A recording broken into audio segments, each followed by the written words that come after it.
All right, welcome everybody for our inaugural meeting for the Heritage Advisory Committee for 2023. Welcome, and I'm looking forward to a really productive group here. So just in terms of process, the meeting is called to order at 1:11 p.m. Please note the meeting is video and audio recorded, and all electronic meetings are uploaded to the municipality's YouTube page. By registering to participate in the meeting by electronic means, you're consenting to have your likeness and comments recorded and posted on YouTube. I will now read the township's recognition statement. The township is currently developing a formal land acknowledgement statement, so stay tuned on this one, but for the interim,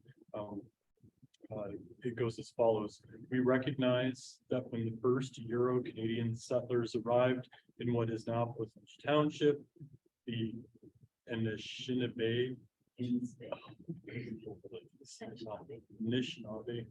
ancestors of the Mississaugas of the Credit First Nation had long established hunt camps in the area. Through written and verbal accounts, we understand that the Anishinaabe interacted with the settlers in a friendly and cooperative manner. It is acknowledged that the development of the township encroached upon their traditional way of life, resulting in their displacement. One thing I would note, we are working with township staff to engage with local First Nations leadership and looking to update that to make sure that it's applicable to the realities that they existed. But for the interim, we felt in preparing for this meeting, we did want to include an acknowledgement statement moving forward. I think that's something we'll task with updating forward. So the next piece we have on our agenda is a roll call, and maybe just a bit of background in terms of how we'll approach this.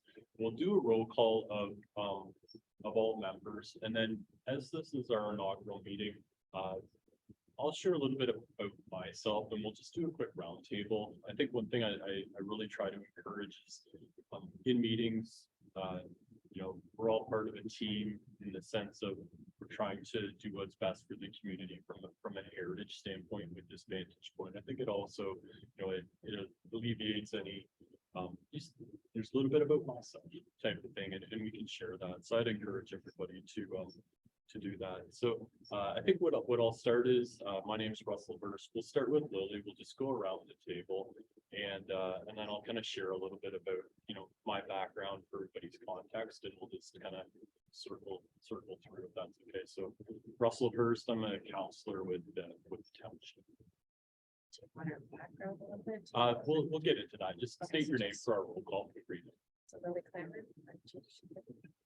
I'm Chris Saunders. I think I'm with the Quistland Historical Society. Josh Heller.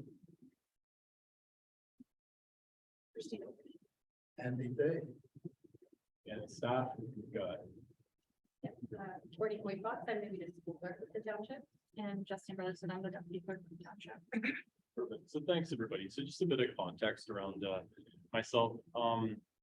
I first joined the township council this past fall in the last election, so I'm a relatively new counselor, the only new counselor in this go around. You know, from a personal standpoint, my wife and I live on Concession Forest, I think past the donkey sanctuary in the landfill, going west, out there, just living in a rural acreage, and have two kids. A son that's 5 in senior kindergarten, and a daughter that's 8 in grade 3. They both go to Courtwright Hills Public School right on the edge of Guelph. From a personal standpoint, my day job, I work as the executive director for the Ontario Agribusiness Association. So it's an industry trade group that represents the interests of country and terminal grain elevators, feed mills, and crop input centers all across the province of Ontario. I have an office in Guelph on Stone Road. where our kind of head office is. Beyond that,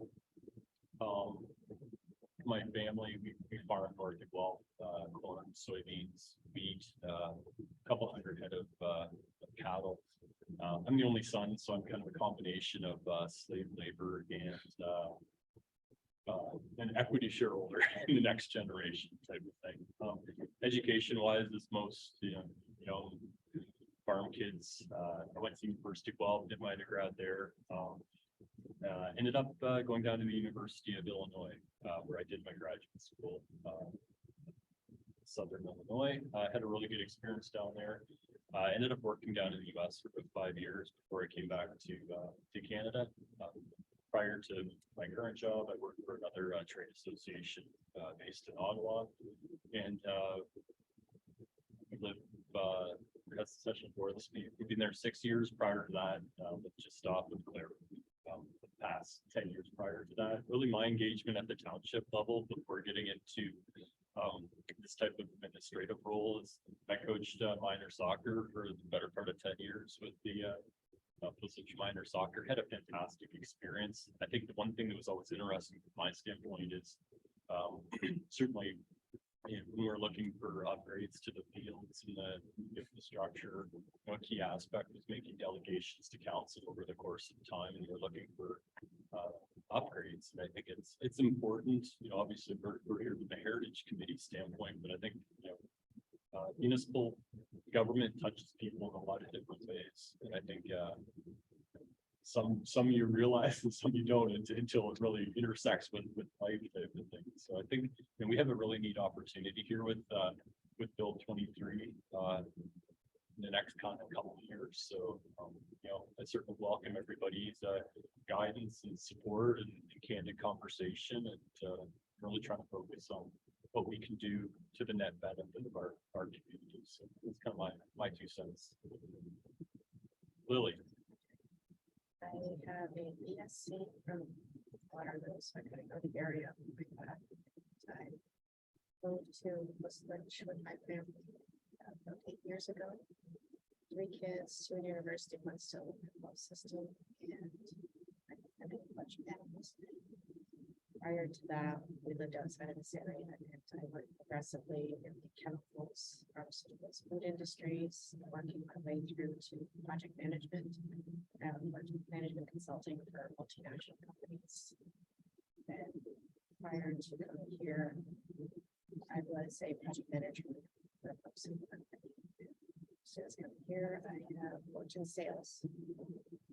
Further away, didn't want to be, so I'm also a realtor. I've also always had an affinity for architecture, so this is kind of a good place to put together with looking at other people's houses that may need some help. Thanks, Lily. So my name is Chris Saunders. I'm CA. I work for the Canada Revenue Agency. The reason I'm interested is my wife's family were the original settlers here in 1833. They're the McEdward family. We purchased the house back about 6 years ago, so it's lot 37, concession 10. And my wife is related to like everybody in the neighborhood. So she's related to like the Kennedys, the Kilmores, the Beatons, the Clarks, everybody. So we got interested in the heritage. So on our property is the 1862 stone house, and the 1833 wood house is still on the property. So we got very interested in this area, and then I guess what motivated me to get involved was when this Kalfas house was knocked down. We were really concerned that some of these heritage properties could disappear if they're not taken care of. So that's why I decided to get involved. So here I am. Thanks, Chris. Very cool. Family lineage piece. Like I grew up in a house that was built in like the 1870s type of thing. Yep. And like through, I think I'd be the 4th generation in that house. So very neat. Yep. Looking forward to learning more about that. Oh yeah, we've had to jack the house up because it was sinking. We've had to replace floors. We've become really involved in renovating the house. So it's been a good experience. Expensive, but very Yes. good. Great background, Josh. I was raised in Waterloo, purchased a rural property in Bushlands 4 years ago, built a house, moved in almost 3 years ago. I've always had a passion for history and architecture. I do own a construction company, so kind of this is kind of the amalgamation of all the interest or many of the interests and kind of mirror Chris's comments. I'm tired of seeing things that shouldn't be torn down, and vice versa, things that shouldn't be preserved if the people wish to, but I think there's more oversight needed in some of the areas. Thanks. Looking forward to having you participate, Judge. So I'm the executive director of Green Hills Retreat Center, which is just along the first concession. I've been there about 4 years. I moved onto the property after about 20 years of Oakville. I moved up here. So I'm a Presbyterian church minister, clergy. Just don't have a parish now. Yeah, so we moved up here. I actually lived in an older house than you. We're living right now in the original log cabin to the property. So around about 1845, the barn is a little bit older than that, we understand. And then the whole estate, it's 250 acres, about 15 buildings. And it was all part of Colonel McLean, who started Shelley magazine and the Plains magazine, and he was the publisher of those. This was his country home. He had associations with the Knox Church, and he bought up 300 acres. So this is 250 acres that he sold to the Presbyterian Church of Canada in 1950. And it's been operating as a retreat center since 1975. So I live in one of the old buildings, but there are a number of others. The Stone School has the road, a couple of other homes, and then our organization also owns 2 more down the way, beside the Knox Church. So I'm the ED there. We have started during COVID, which in hospitality sector was terrific. We started to recover the historic farm. So we now have a full-time farmer on staff. We have a kitchen, we have a fabulous chef. And we host our own events, but we also have rental groups come in.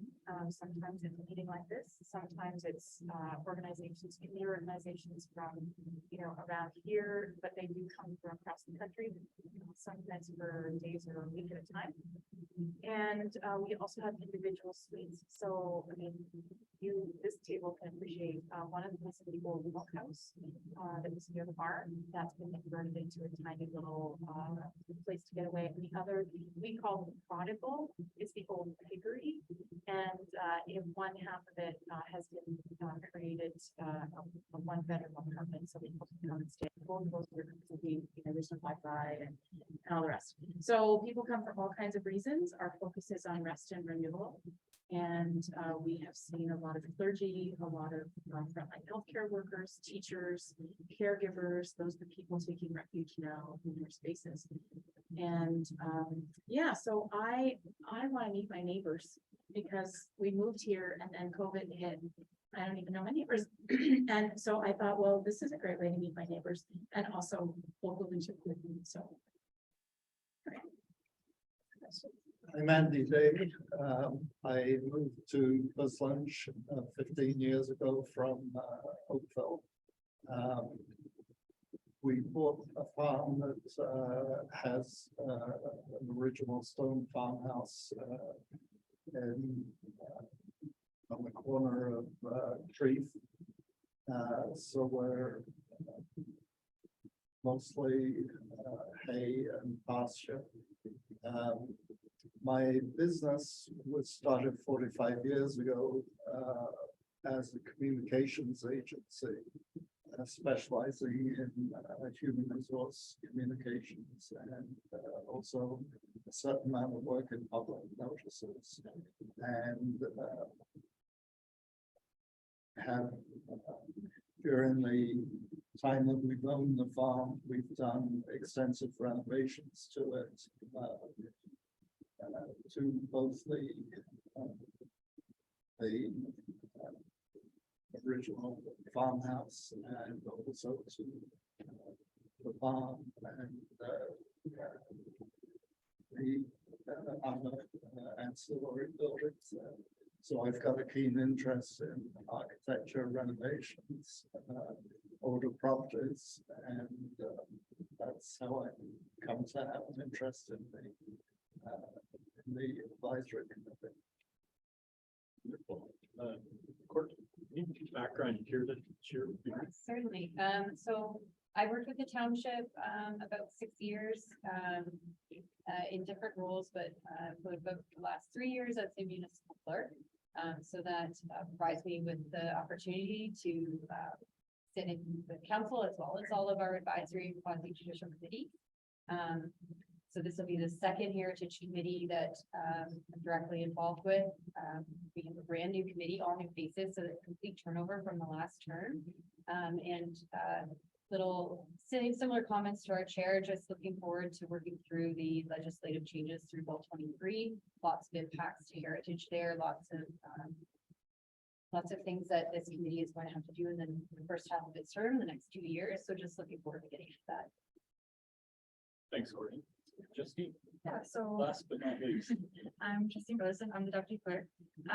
Just to give a little bit of context, so we are in recruitment for a communication committee coordinator who will act as the secretary of this committee, so I'm kind of filling in today.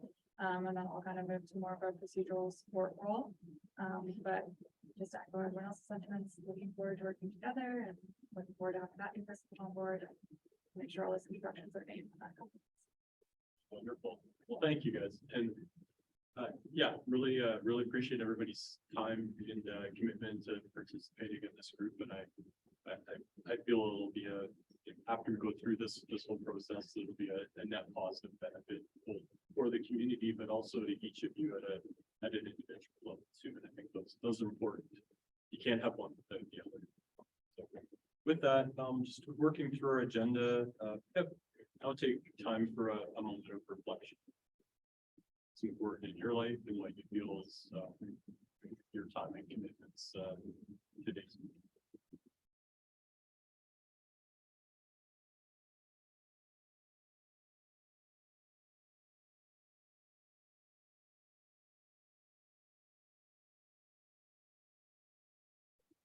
Thanks, folks.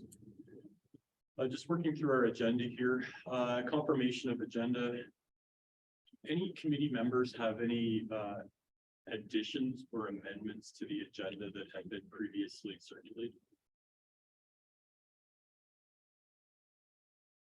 Okay, if none, I'll ask Justine to read the resolution. All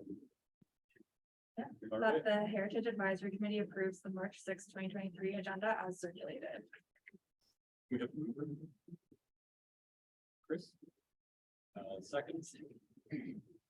Just Christine, you got Josh by half a second. All in favor? Carried.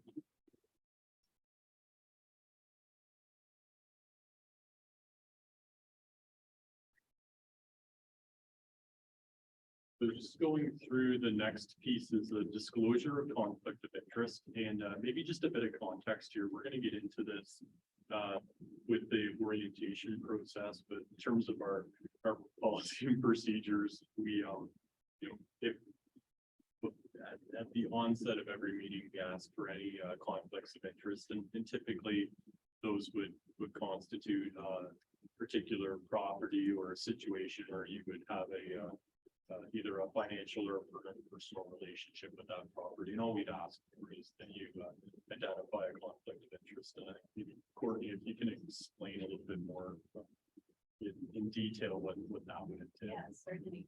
So we do have forms that we can make available to you if you do have a conflict. It's always good to get those done in advance, but there's nothing that precludes you during a meeting if a conflict arises that you kind of let the chair know. You have to make that declaration and state why. So again, this can be a pecuniary interest, meaning financial gain or loss. It also could just be a conflict, family member, friend, neighbor, something that's identified through a code of conduct that maybe has nothing to do with financial gain or loss. So just making sure you're thinking about those two different types of conflicts. If they do impact you and a matter on the agenda, we do ask that you declare, and then when the agenda comes up, that you refrain from discussion and voting on the matter. And again, this is something that is done at the meeting. It's also done outside of the meeting. So if you do make those declarations, you kind of have to stay off that topic in general. Can't be any sort of lobbying or discussions that take place outside of the meeting with those items as well. So advancing the business or your personal agenda at all. So if you've declared the conflict, it's declared all round. And again, Mr. Chair mentioned, we'll go through that a little bit more in the training, and then we've also sent out some information to you folks to get some formal training at the beginning of the And if there are any questions, don't hesitate to ask either myself or very capable staff. I think if there's never even an inclination that there is potentially a conflict, I'd encourage you guys just to have a inquire about it, and it's probably better to be safe than sorry. In addition to that, the township does have an integrity commissioner if you do feel so the need to go down that road as well. So When is that declared? Do you declare that at the beginning of the meeting? When an item comes up on the agenda, one of these things? So it's best, it has to be in writing at some point. So whether that's before the meeting or if you declare during the meeting, we need that after the fact. It has to be on our website. You need that in writing.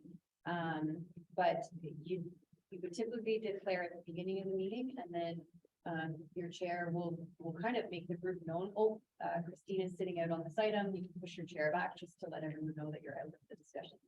Okay, because I'm gonna come into conflict with Presbyterian Church in Canada owns, there's at least one building in conversation. And I right now, I'm their guest preacher on Sundays, so there's some connection there. They pay me to preach on Sundays. Because we haven't done a conflict of interest training yet, I don't know all the ins and outs of that, but I would rather be above board on that. That's my team, even if they're not my employer. And that's, sorry, in the last report that we're looking at, is that where it's a bit? Yeah. Well, I think it's something to keep in mind because we are planning on digging up those properties, and so it'd be, there's no decisions being made on the properties today other than giving them up. But maybe making that reported in the minutes as well. really good question, and these are the type of things that the thought process goes through of just identifying. So yeah, when that comes up, we'll Great. make a statement and capture that. Any other conflicts of interest that anybody cares? And typically, as Courtney indicated at the start of the meeting, typically if it in the briefing package, there's something that triggers a conflict at the start, we'll give every opportunity to declare that for the particular agenda item. If for whatever reason, it doesn't come up at that point and we get into an item that you then realize you have a potential conflict, we'll just stop. You can declare your conflict, step away from that particular topic, we'll report it in the meeting notes that the conflict is identified and then move on. I don't want to make more or less of it. It's a key process that we go through. And stay tuned on the training. I think that the fact that we're in the first early onset of a municipal cycle, some things are a little bit maybe out of sync in terms of getting training done versus the start of the committee process. But stay tuned, and I would encourage everybody to participate. Going on that, number 6, there are no delegations to this meeting. Typically what I would encourage you to expect is delegations presenting to this committee on various topics that arise over the course of time. Just as this is our first meeting of the cycle that had been identified. So with that,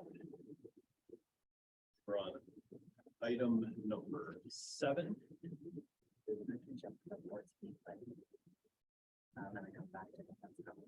Yes, I like that.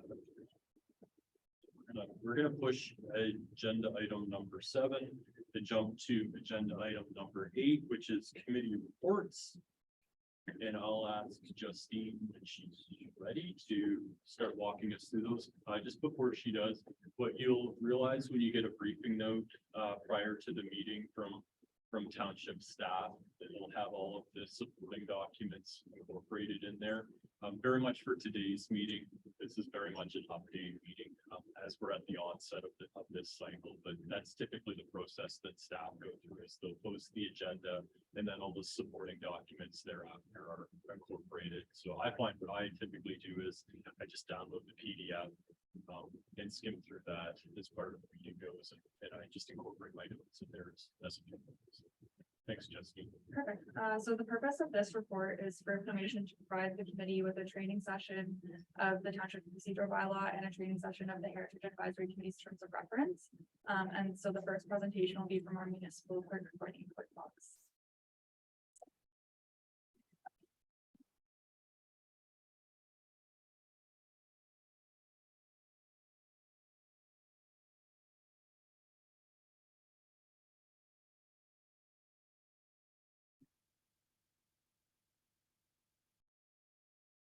Ask, is there hard copy attached to this agenda? No, this will be sent out, following. Okay.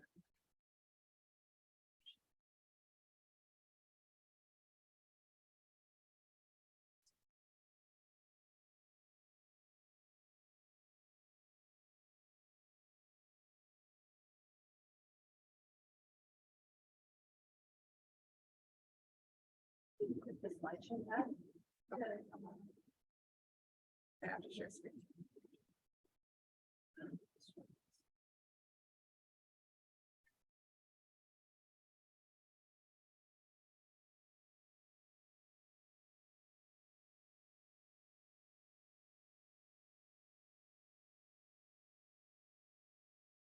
A little, along the top, see where it's a slideshow, try to not do. Presentation.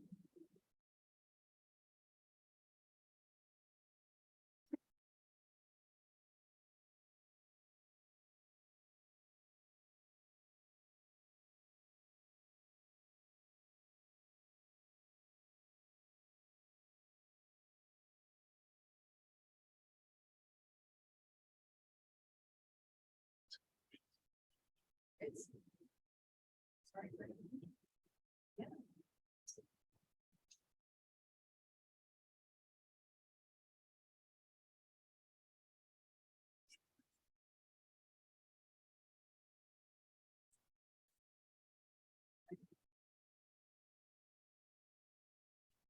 Yeah, bring that down 100%.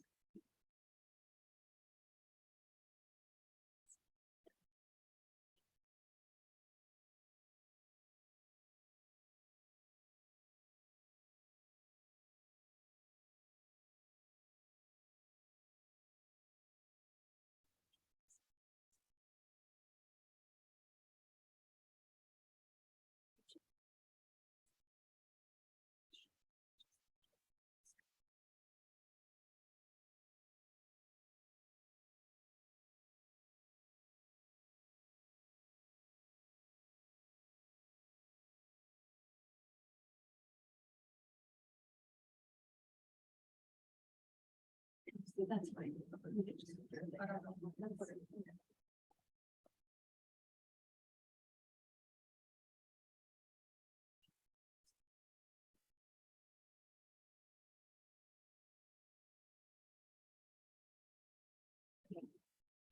And I have the clicker, so I can click it through if it works for me. So you can click for me. All right, so we're gonna just do a brief review of our procedural bylaw. So this is a policy document that governs meetings of council and committee. So it was circulated in your agenda package. I would just encourage everyone to read through that and take a look at the different sections because they do correlate onto our agenda as well. And really, this is your governing document for procedure during a meeting. It also governs staff on how we give notice and what we can include. So it's a really important document. Again, it's there for your review. And if you have any questions, please reach out to staff if we can help with any of that. We're also here during the meetings to provide that sort of procedural support to the chair and to the committee members. All right, so we're going to go through the procedural bylaw. We're going to look at our advisory committees and quasi judicial committees. So that includes our reporting structure, and the roles of the committees. The roles and responsibilities of the citizen appointments, the council representatives, the chair and the secretary committee, often called the secretary clerk, one and the same, just interchangeable terms. So the meeting procedure, as you will have known, you were circulated today on it.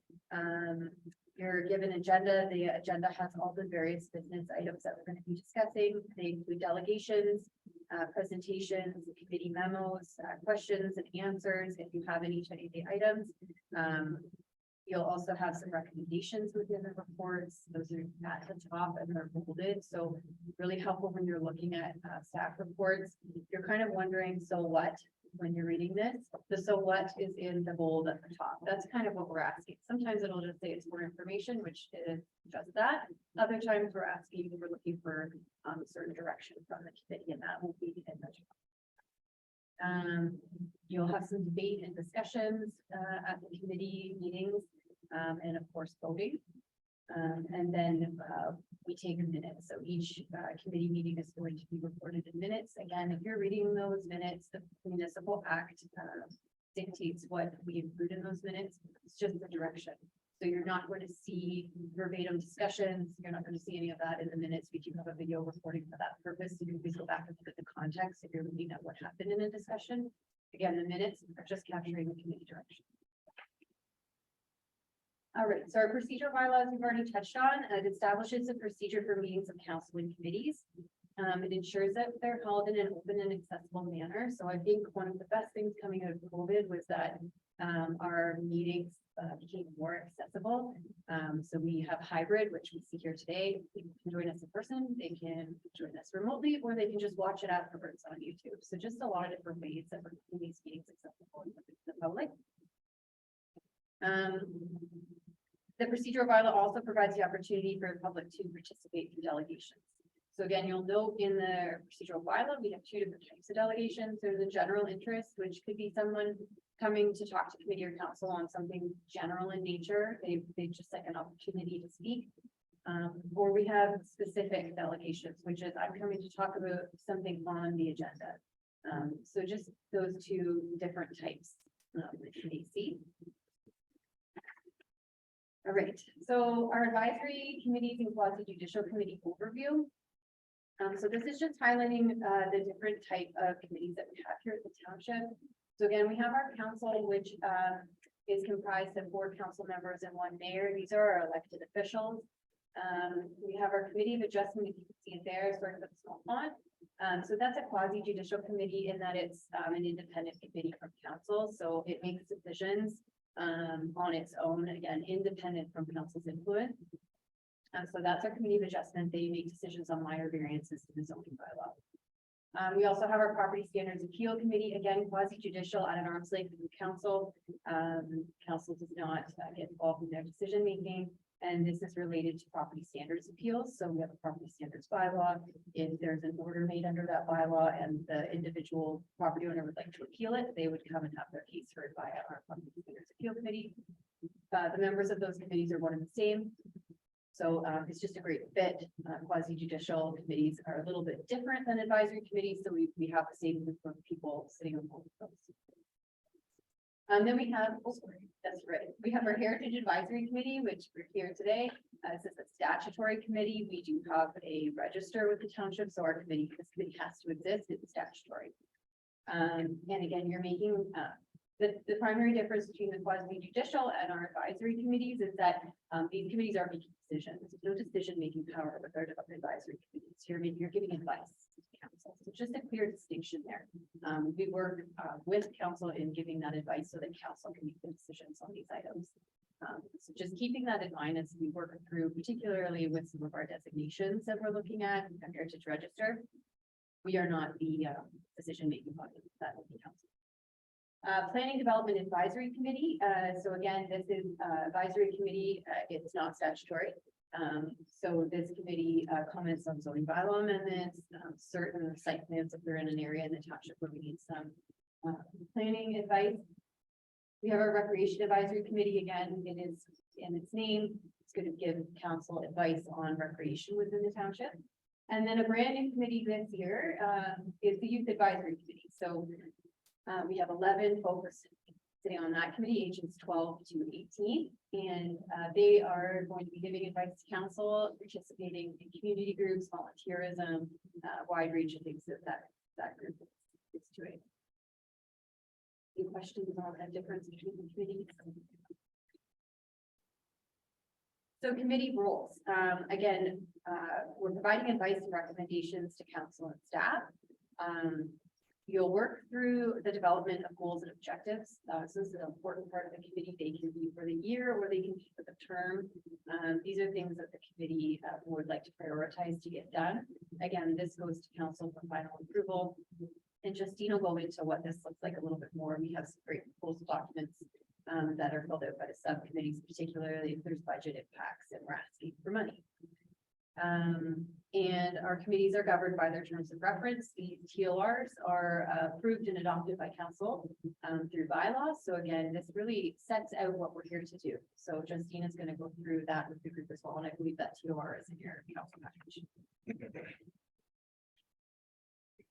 All right, duties and conduct. So we have citizen appointees on all of our committees.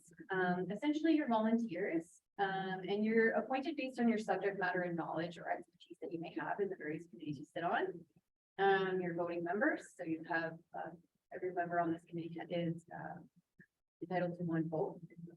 You're expected to participate fully in debate and discussion, again, unless you declare your conflict, then your duty is to refrain from that. Again, disclose any conflict of interest that you may have, both pecuniary and otherwise. And we do have a communications policy that we will do training on for the committee as well at a later date. And this just talks a little bit about who speaks to the media on behalf of the corporation. So again, that's not committee members. You may be asked for comment. That does happen quite a bit. They might contact you, particularly with Bill 23 changes. There's been a lot of things in the media about designations and what's happened to these properties. If you receive those, just pass them along to the secretary of the committee. She can help take care of getting a response out.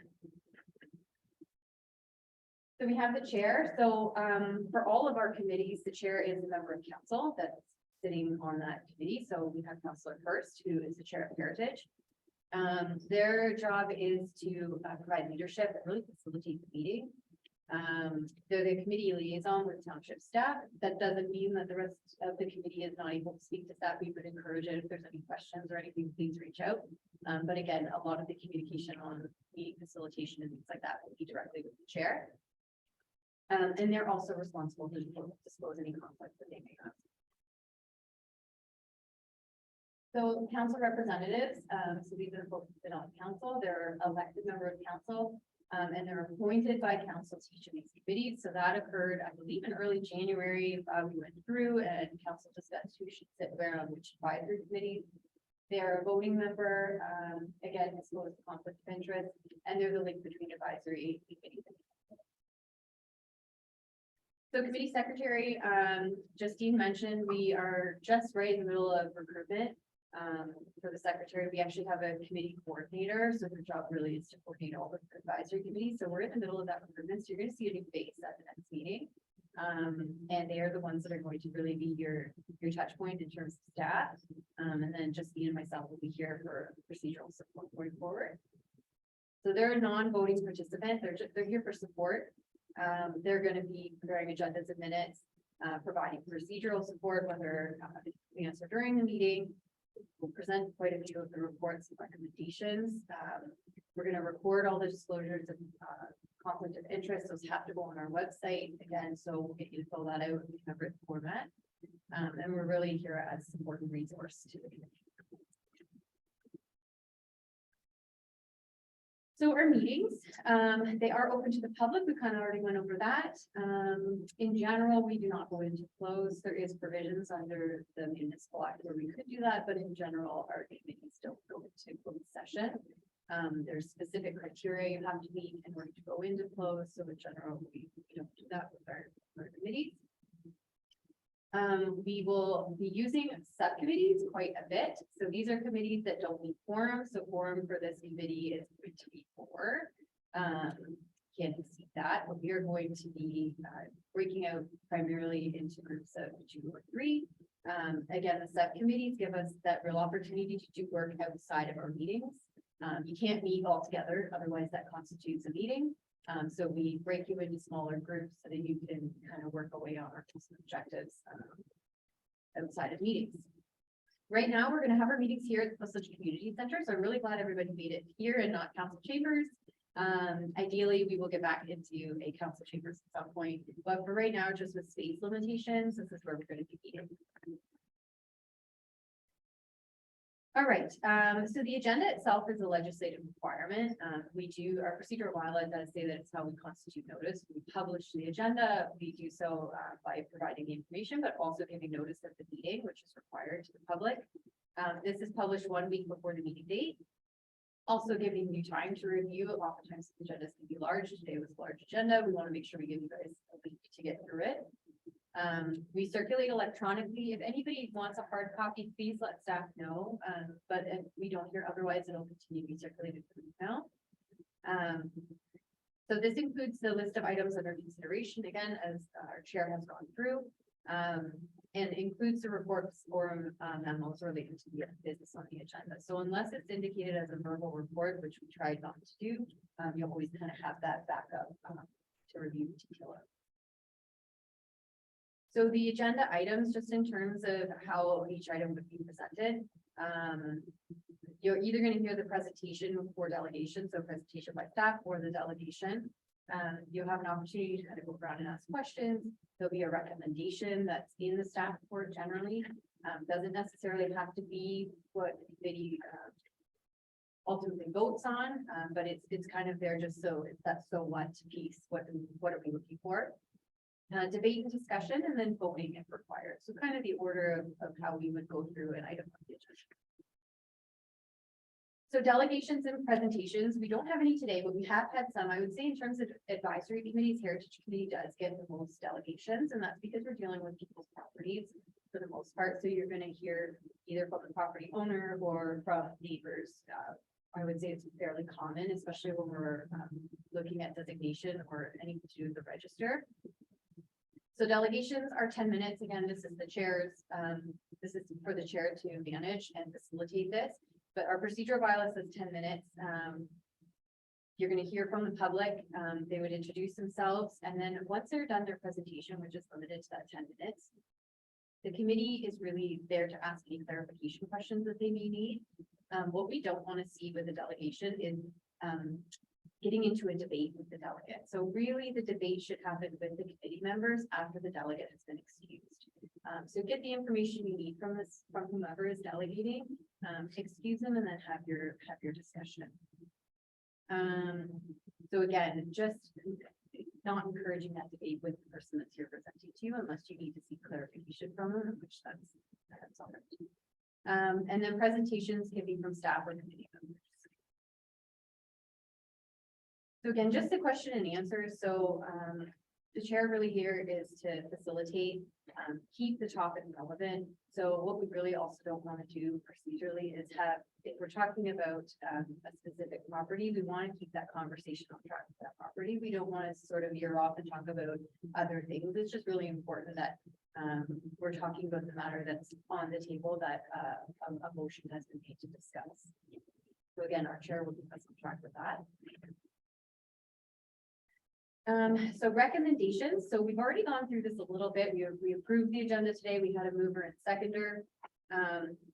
If there's a motion being made, it has to be related to the subject matter at hand. So if we're going to talk about Bill 23 and a motion's being made, a motion being made about Bill 23, we're really not going to introduce anything new when we're having those discussions. It has to be relevant to what we're talking about. So our secretary's job is going to be assisting the committee with drafting those motions, those resolutions. We can certainly help. If they need to be put up on the screen, we can do that for them together. But just remembering what we captured in a resolution is likely going to make its way to council. So we want to make sure we get our thoughts down on paper. And again, we do need that for a second. The chair cannot be a and seconder. So again, our members of council are in this role to help facilitate. We're looking to hear the feedback from the citizen community members, those resolutions. So debate and discussion. So this is really detailed in our code of conduct as well as our procedural bylaw. Just making sure there's an equal opportunity for all members to speak. And all members are entitled to take part unless you declare a conflict. So the chair is really here to facilitate those discussions. Remember to keep your discussion to the item that's under consideration on the floor, and just making sure that conversation and debate and conflict can be a positive thing, but we have to make sure it remains respectful. Voting. So again, every member has one vote. It's a show of hands unless the chair indicates something otherwise. Motions that tie are failed motions. And the chair and everyone has a right to vote. If you refuse to vote, it's a vote in the negative. And that's not if you have a conflict. If you have a conflict, you're out. But if you don't have a conflict and there is a refusal to vote, it is a vote in the negative. Sorry, I can stop at any time for questions. Okay. And then the chair will announce carried or lost at the end of each vote for the record. So minutes, again, we talked about this a little bit, it's parliamentary style, so we're only going to be capturing direction, not verbatim dialogue. And we're looking just for those action items. And again, you'll notice this is the wording out of the municipal act. It's without note of comment. So that is why we only capture direction. And there's no transcript. So that's why it's really helpful to have this video meeting recordings. And the minutes will be electronically distributed. So what we've gotten into the habit of doing is distributing those to you very soon after the meeting in draft form. What we found with our committees is that if you're seeing them for the first time 3 months after the meeting, you're really going to have a hard time recalling what was discussed. So we like to circulate those as a draft. If something's been missed or isn't quite right, being able to talk about it soon after the meeting is much more helpful. And again, everything's up on our website. Meeting recordings, agendas, minutes, everything is available on the website. Conflict of interest. So I hope everybody received an email invitation. I would have done it for myself last week. It's for a conflict of interest training session on April the 4th. In the evening, it'll be here at the PCC. Can you send that out into our? Yes, sorry, and we will update our distribution list that way. So this is going to be a training session with our integrity commissioner. So Mr. Chair has already noted that this is an individual that we have as a resource for the corporation. So he will be here presenting to us. Really can't highly recommend the training enough. Very, very important to members of the committee and council to come to get this training. Figure out the resource that is there for us and just get a little bit more than a little bit of information from this person. It's going to be very, very helpful as you guys work through your roles here on the committee. So again, conflict of interest, we need it in writing, has to be filed. It says with the clerk, you're going to file it with your secretary. Again, it's something important to township staff are not able to give you advice on this. We can talk a little bit about like the procedural bylaw, the code of conduct. But in terms of giving you actually advice, if you should be declaring a conflict, township staff cannot do that. So you need to either seek independent legal advice or you can use our integrity commissioner. So that resource is there to help you. We can definitely make sure that all that information is available to you. So make sure it's disclosed before considering the item on the agenda. There may be some nuances to conflict, that only is a conflict if it goes down this road, or it's only a conflict if we start talking about property value, or it could have a nuance. So just making sure that if you've received some advice about when you should declare the conflict, just being mindful of where the conversation is going with the committee, and if you need to let your chair know, hold on, it's gone a certain way, and I need to at this point declare. And again, we have our registry on our website for those who need to. And that's it. Question. So decisions that come from this board, when they go up to council, are they part of the consent agenda or do they then have to vote on our decision? It's a good question. So I think it would depend on the information being provided. So council, if it's anything about the heritage register, it's council's decision. So we are here to provide advice to council. So that advice may look like we don't think that certain property should be made on the register. We've done a lot of work on it. We've had discussion with the property owners and we are recommending X, Y, and Z. Council would see that in a report and then they would vote on that. So again, ours is a recommendation. It's not direction. Thank you very much. Thank you, Courtney. I can't underemphasize, if you can make that, the new integrity commissioner, that the township has recently brought on board, is going to be leading that training session. So I would very much encourage all of you, if you can make it, please do so. This is just what I'm missing. Okay, so you want to just keep going? Yeah, just keep Okay. going. Okay, so next we're gonna be reviewing a few key sections from the Heritage Advisory Committee's terms of reference. As for, every committee has a terms of reference or a TOR, as it may be referred to. It's important to note that the committees are governed by their terms of reference and that these terms of reference are approved and adopted by council. So the sections that we're going to review today are the role and mandate, the purpose, and subcommittees. So in terms of role and mandate, for this committee, part of the role and mandate is to serve in an advisory capacity to council. The committee will be advising council and make recommendations on heritage designations, applications for repeal designations, applications for alterations, and or removal / demolition under Part 4 and Part 5 properties under the Ontario Heritage Act. And finally, part of the committee's mandate is to provide a forum for the exchange of information and engagement with the community. This can be done through the delegation portion of the agenda, as we mentioned earlier, as well as through engagement opportunities that council has approved in the committee's goals and objectives. In terms of the purpose, again, the purpose of the committee is to advise council where applicable, to act as an advocate for preservation, celebration, education, and respect of West Lynch heritage, to comment on telecommunication tower proposals where required, to comment on various development applications which may impact existing or potential heritage properties or districts when required, to comment on demolition permits that apply to heritage properties, to report sites of heritage significance that are worthy of preservation, to report historical information related to properties with heritage significance, to actively engage the community on matters related to heritage by promoting public awareness of West Lynch's heritage, and to discuss concerns raised by public and staff. In terms of subcommittees, as Courtney mentioned previously, these are very important for getting work done outside of our regular committee meetings. They're going to be very important for moving forward our committee goals and objectives. They're formed to complete a specific task and they report through the committee. So that might be through our goals and objectives report, it might be through committee memos. And it's important to note that the maximum membership on subcommittees is 2, or this committee's is 3, because it cannot exceed a quorum. Are there any questions? In terms of reference?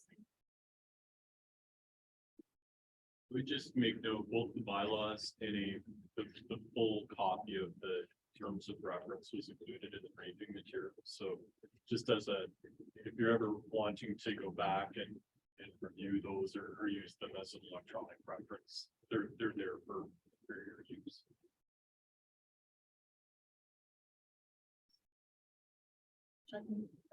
Please do. Staff report HER 2023-201 regarding committee orientation training for for information.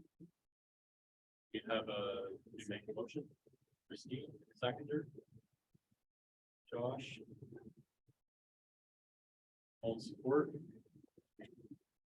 Carried. All right, so our next agenda item is 8.2. Committee goals and objectives training. And are you going to lead us in that? Yes, Justine will lead us through this. So just while she's bringing this up, within your briefing, this was it's a fairly detailed report in there.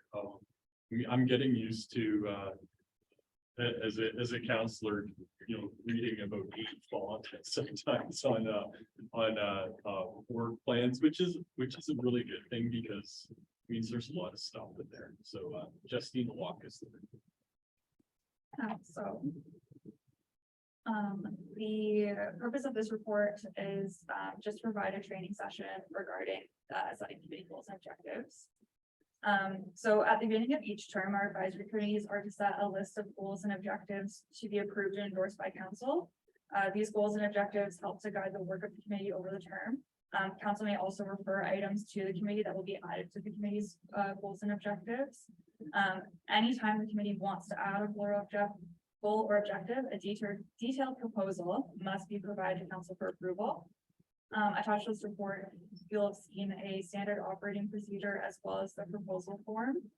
If committee members require assistance with completing the proposal form, they can contact the committee coordinator for assistance. When it comes to implementing the goals and objectives, following committee's approval of their proposed goals and objectives, a report is written by the committee coordinator to council, requesting council's approval and endorsement. Once these goals and objectives are approved and endorsed by council, the committee can move on to next steps. So if a goal and objective does not require funding, then work can begin on that item immediately. If a goal or objective does require funding, then this will be approved as part of the annual budget process, and work cannot proceed until that funding has been approved through budget. In terms of reporting, as noted at the start of the term, when the committee first sets its goals and objectives, a report is brought to council by the committee coordinator for approval endorsement. For the remainder of the term, typically you see 2 reports annually brought to council. The first is an update on any requests for additions to the committee's goals and objectives, and the second is at year end, just providing an update on the progress of those goals and objectives. And then in terms of reporting to the committee, at each meeting, you'll see a report brought dictating where everything is at that time. And then are there any questions about this process? Questions? Maybe have one. So we saw in the briefing though, the Q&A document. What's this expectation of staff for our committee members to complete this and submit it for our first round of review? Yeah, so following, I'll get into this a little bit more with the following report as well. But we'll be looking at setting our goals and objectives at our May meeting. So between meetings, we'll send an email circulating the proposal, the SOP again, as well as the proposal form. And then we'll provide a kind of a specific timeline of what to do. Thank you, Justine. So just keep that in mind when you're going through that in the next couple of months. I think it's really important that, as we said, we have rules for the community we all live in, but also you have personal growth objectives and what you want to get out of this community. So I'd encourage you to not those down and when the appropriate time comes to those. I think it's important that, you know, from a work plan standpoint, we consistently review our work plan and note progress. And I think really my goal for this committee at the end of this kind of 4-year cycle is that we've made a lot of really good forward momentum. We've got some additional sites as part of the Heritage Registry. We've taken a lot of opportunities to showcase the unique cultural impacts this township has. So keep that in mind. You're taking this. Thanks, Justine. I would. The staff report HR 2023-002 regarding committee goals and objectives training be received for information. Steve, seconder. Andy. All in support. Carrie. I think you're in the hot seat. You're just gonna keep rocking through these, aren't you? Okay. Okay. 8.3.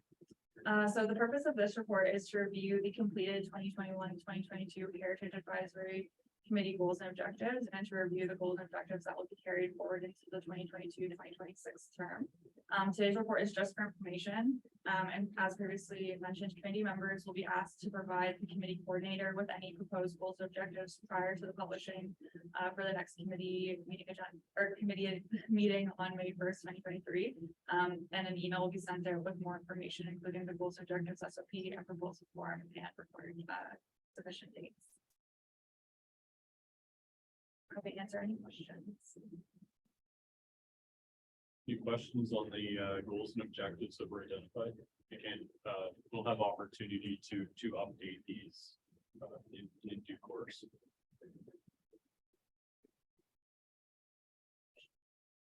All right, can you read the next motion, please, Justine? That staff report AGR 2023-003 regarding the 2021-2022 Heritage Advisory Committee goals and objectives we received for information. We have a mover. Andy, seconder, Josh. All support. Carried. Right.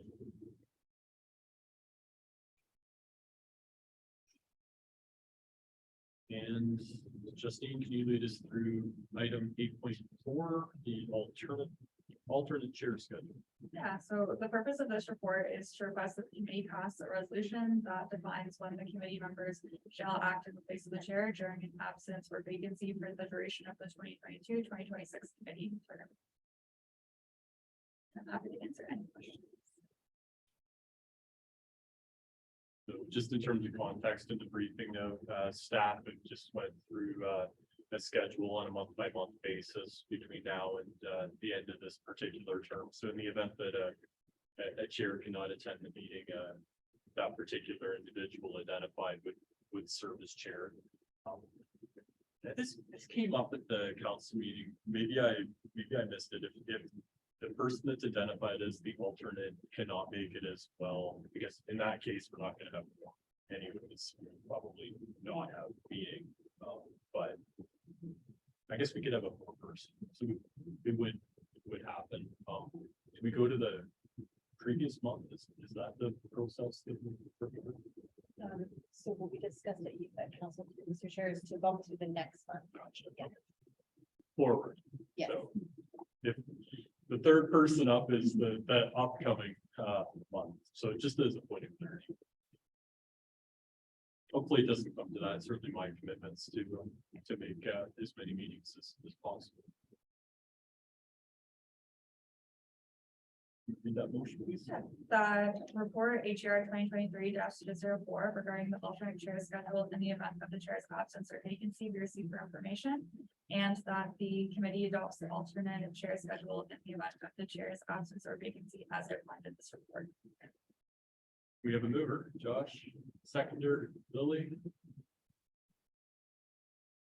In support. Carried.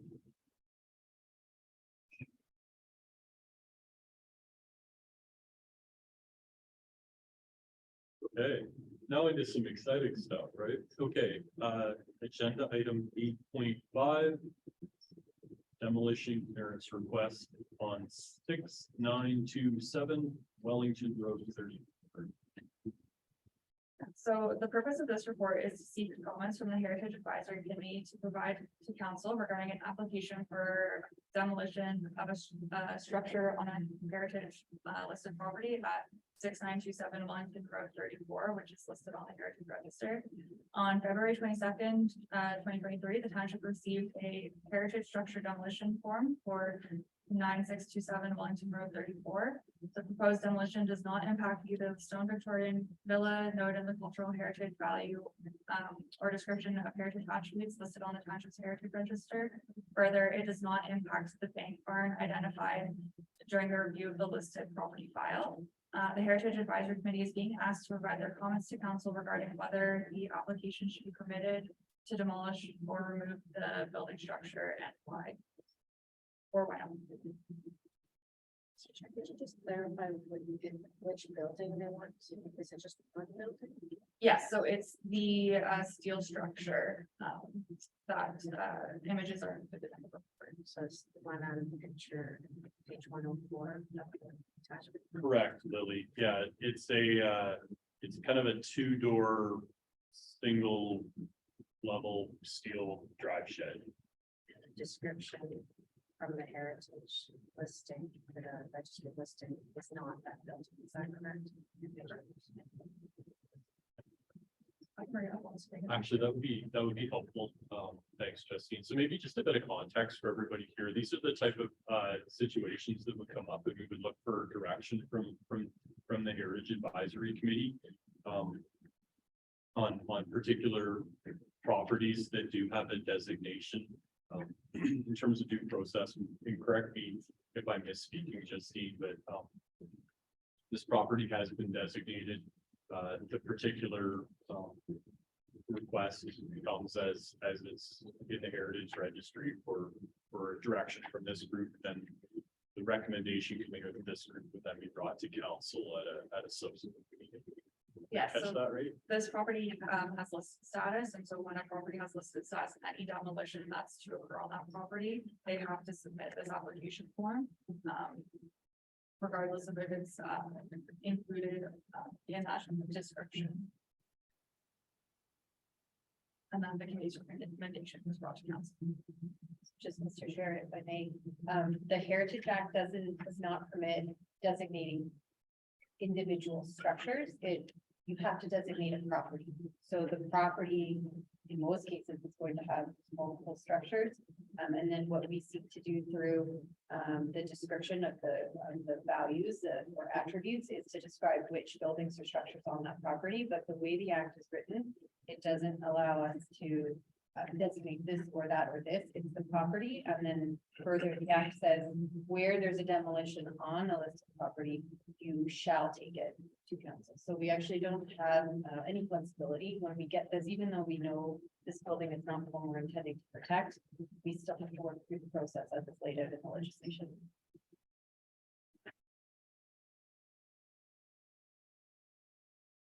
Do we have any questions from committee members of staff or for points of clarity on this particular situation?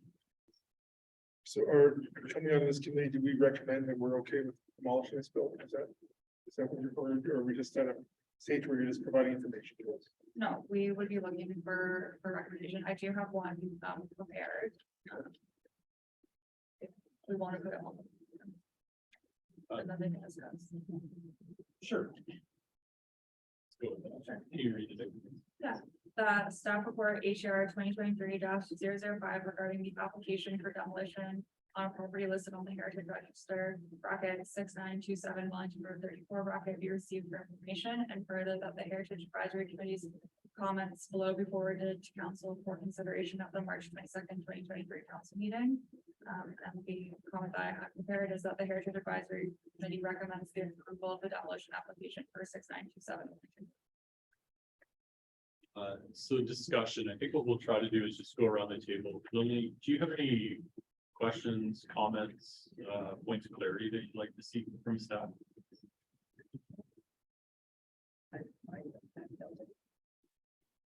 I just wanted to confirm that it wasn't the other buildings, which was on the 10, 111 is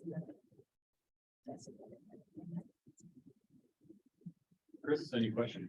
Is the steel cladding hiding anything behind it? Is there any heritage building that's possibly hiding behind the cladding and do we know at all? That's a good question. In terms of process, could we go back to the applicant to clarify that? Through Mr. Chair, I think that we did look this, I think staff did look into this through MPAC's website. And I thought there was a building permit. We can quickly confirm now that was from the 1980s, I believe. So I think that this is not a heritage structure and we actually have a record of one up, but we can confirm that just quickly while the committee's having a discussion. Good question. Is that kind of information able to be inserted into this form for the next time this should come up? That way there's no debate. Everything's kind of ready at that time. That's a good feedback. I don't see why it could. That's good. Yeah. Take that as an action.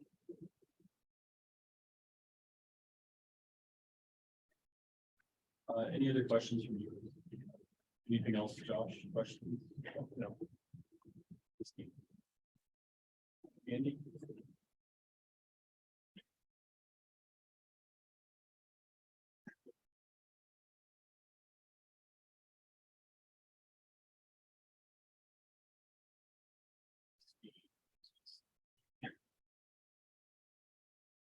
So there's there are a number of structures that are built in the,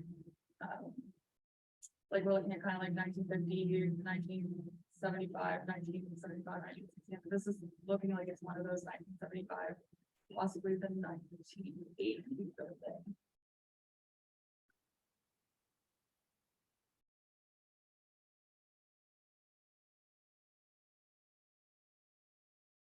Just based on dates and square footage. Would be, someone from the town go out and look at it just to confirm whether that's something we can look. So we did not have a staff member attend the property to do an inspection for this particular one. Is that a recommendation you would like to make? Is that something we typically would do? So through you, Mr. Chair, the Heritage Committee would have been out on this property at a site visit to add this to the list of the Heritage Registry as an undesignated property. So there was a site visit conducted at a point in time where we did recognize the structures on the property as being significant, and this was not one of them. So staff do feel confident at this time, based on the information we have, that this is not something that's intended to be protected.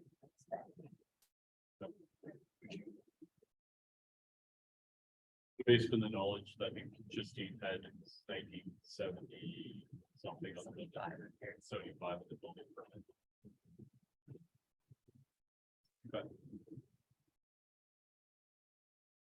Any other questions, comments? Mr. Chair, just another point with the legislation, just to provide the committee with a bit of background on the legislation. If this demolition is not approved, the only other alternative is to designate. So you really have council has two options here. We have 60 days to determine whether we approve the demolition or you seek to designate the property. Those are the only options. You cannot deny the demolition permit unless you designate. So at this time, staff's recommendation is this, what Justine has outlined. Just a quick clarification, is that 60 days from the application of demolition or 60 days from when it's posted on the committee? Thank you. Through Mr. Chair, it's 60 days from the formal intent to demo. So it's when we receive that intention.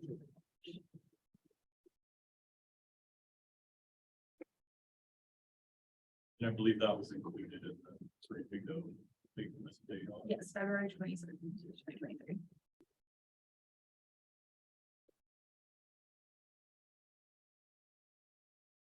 Any further questions before we look to move forward on this one? Okay. Can we maybe read it one more time, Justine, just because this is our first go through? I want to make sure everybody's comfortable with the recommendation, and post that we'll look for somebody to make the motion in a second.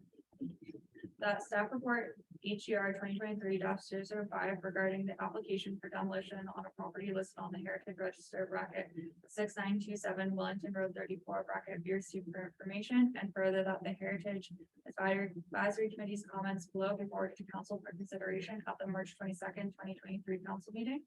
That the Heritage Advisory Committee recommends the approval of the demolition application for 6927 Wellington Road 34. For somebody to make that motion. Josh? Seconder? Steve? In support? Carried. Your first recommendation. Hold on.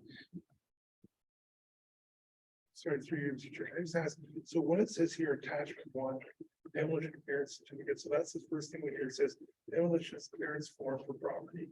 It lists the property name, attach a copy of the site plan. So that's what's making reference to, is that right?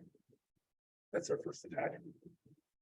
So those are attachments within the form itself. The first attachment is that whole package, which included the pictures of the property, and then the second attachment was the information from the property file.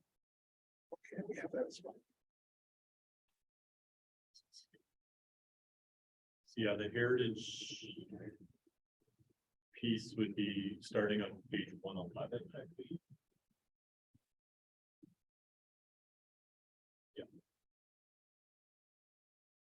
which is the particular heritage aspect of the property that we're discussing.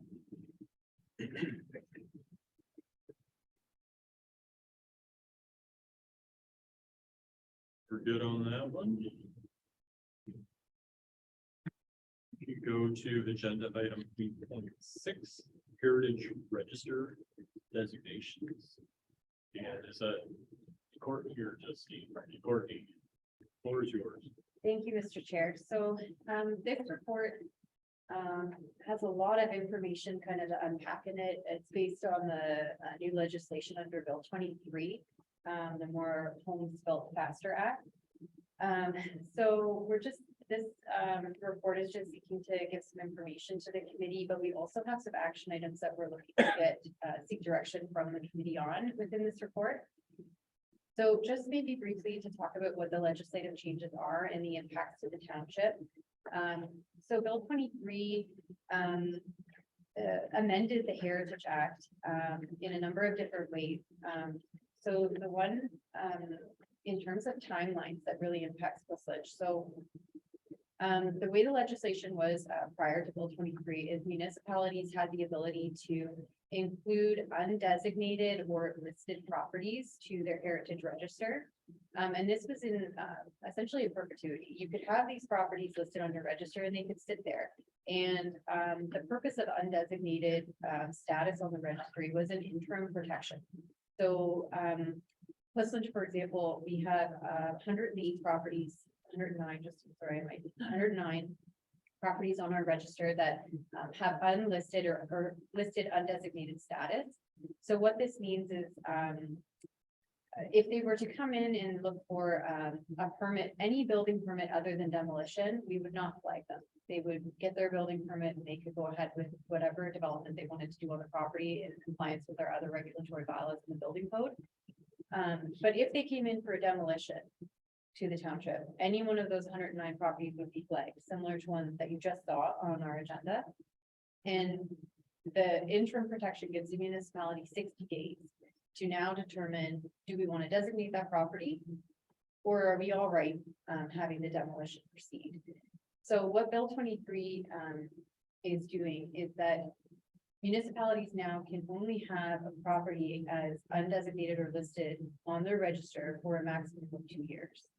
So all of our properties, given that we had put them on the register by council resolution in 2021, they now only can remain on the register until January 1st, 2025.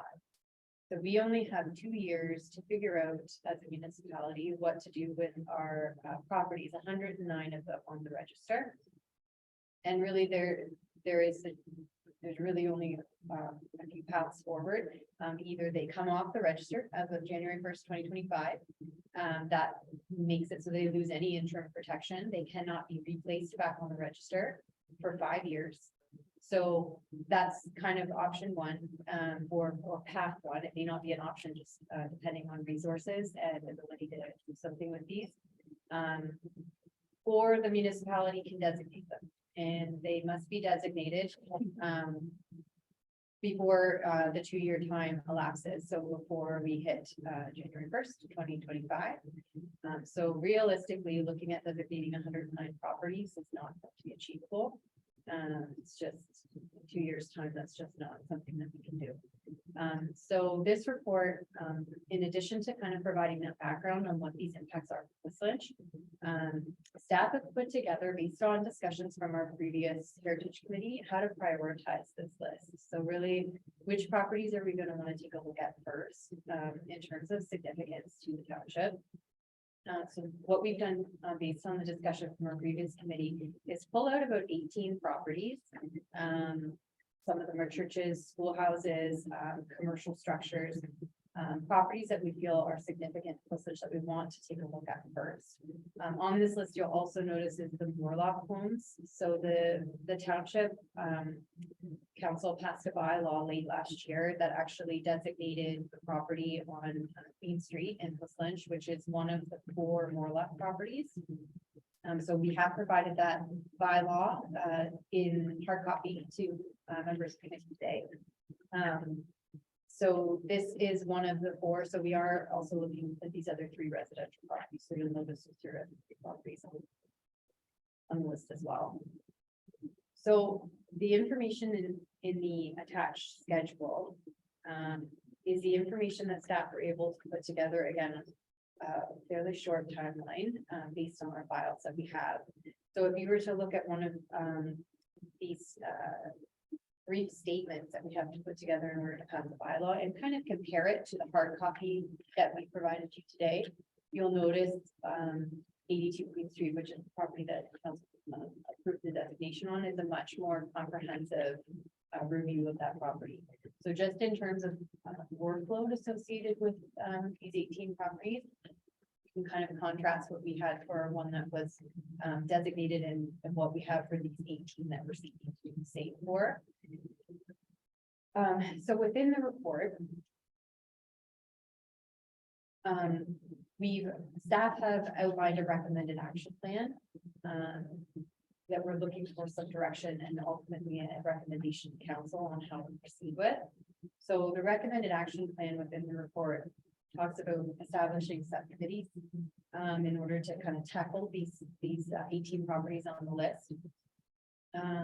Working with the Plissur Historical Society, working with the County of Wellington Archives, the museum, just to really see what information we can have and collaborate on this.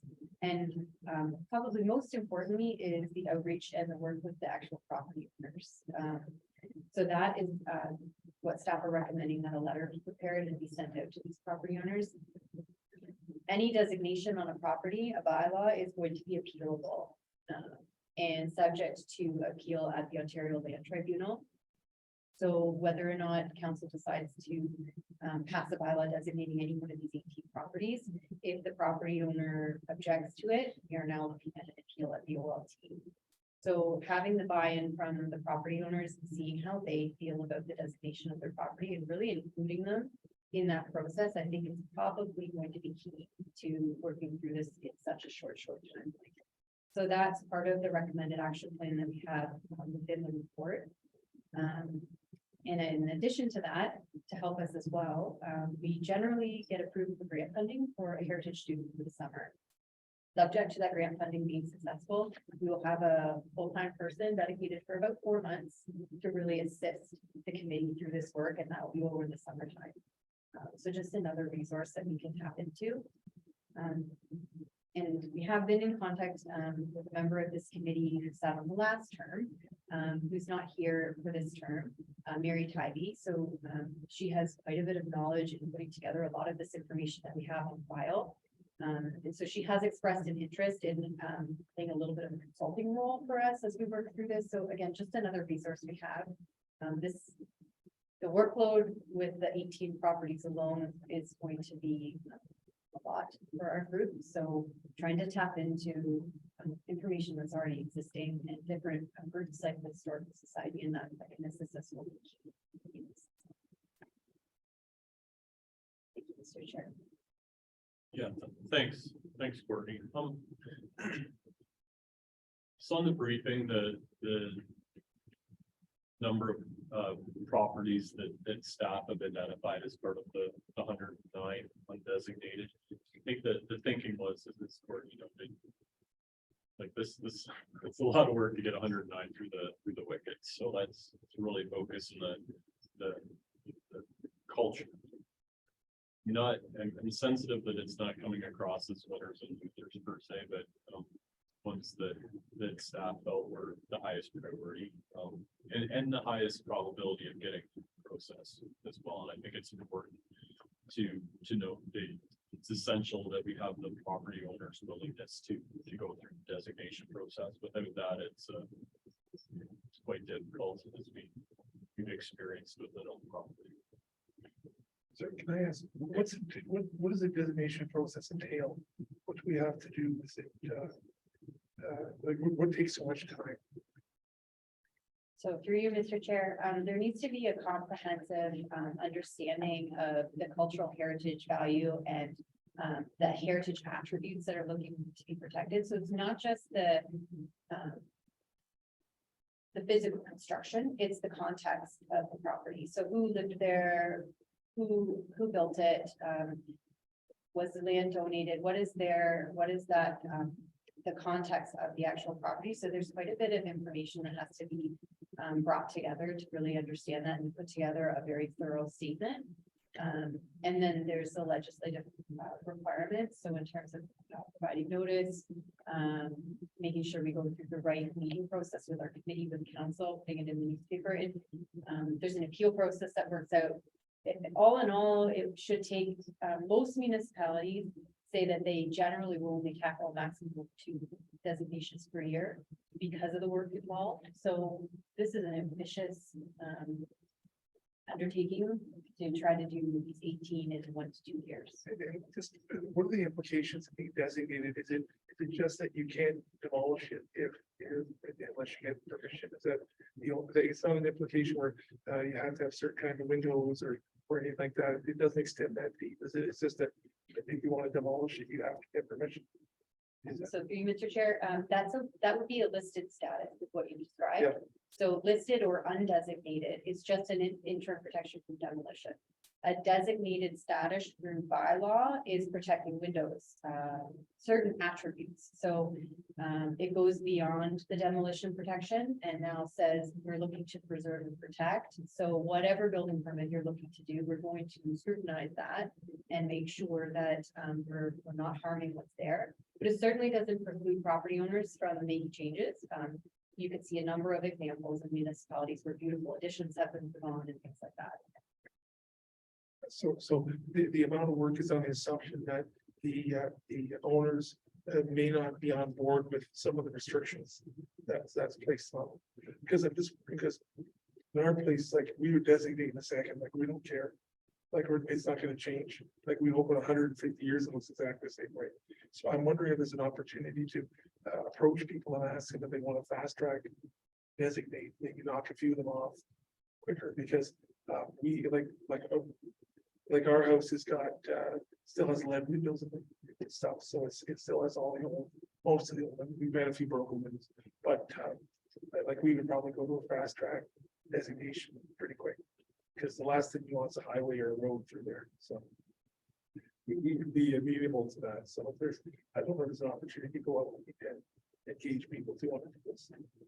We might be able to knock a few out. Yeah, so through you, Mr. Chair, part of the recommendation, I think, is just exactly that, like the outreach to the property owners on the list. If there's that buy-in, we would still have to tick all the boxes in terms of legislation, but it certainly would be a better process. We wouldn't be so concerned with appeal and the cost of appeal and that sort of thing. Because to be honest, one of the things you always hear Corey Cranes talking about, he wants to build a highway on top of the escarpment. We just have this vision, we just coming right down the edge, right through there, and you're getting the land expropriated. So, because our farm, they expropriated 88 acres to build the Mountsburg reservoir in 1962, and I'm pretty sure that's what killed my wife's uncle. He died shortly after the expropriation. So it's something we would want to never see happen again. So, I think that's a great suggestion. I have a question, I have 2 questions. One is a question of process. Are we to address the chair normally? I noticed you referring that you are answering to the chair, so are you, this is who we direct our questions to? Typically. Except to the chair formalities, yeah. My question, I guess, is around what seems to be an underlying unspoken assumption that all of these people are going to resist and object to is that we are hoping to achieve here. So is that based in something that we need to be aware of? I'll maybe take a stab at it, and Courtney or Justine. I think the hope is no, but once you go through that heritage designation, it does bring some restrictions on your particular property, and certain individuals or property owners may be okay with those restrictions, and others it becomes a land value issue if they choose to transition off of it. So I think every circumstance, and I think like Chris shared a one end of the spectrum, right? Like I would do it tomorrow type of thing, whereas others, and I think, they're getting into like the 82 Queen Street scenario, that's on the other end of the spectrum. And so I think, in terms of navigating the process, that's a significant hurdle if the property owner is not as supportive and they need to understand the potential restrictions that may be on their property, and some may be overwhelmingly supportive of those restrictions because it does add a different layer of protection against demolition. But it also has potentially negative consequences if they were to want to transition from that property. So I think, our goal is to make sure that those particular property owners in question have a very clear understanding of what they're getting into. Because if we start down the process and then they realize, oh, I'm not sure I want this because it may negatively impact my property value. All that additional work comes on. And I think that's our sensitivity, given the ramifications of Bill 23. Prior to this 109 group could take us till 2050 to get through those, and that's probably fine. But given the circumstance we find ourselves in, we don't want to get into a situation where there are culturally and historically significant sites that if there is an opportunity to put a designation on, we need to take advantage of that. So hopefully that's not a long-winded, complicated answer, but I think it's site by site. We need to make sure that the property owners have a very clear understanding of what they're getting into, and some are overwhelmingly supportive, but others, they're on the bell curve. Courtney, did I? Okay.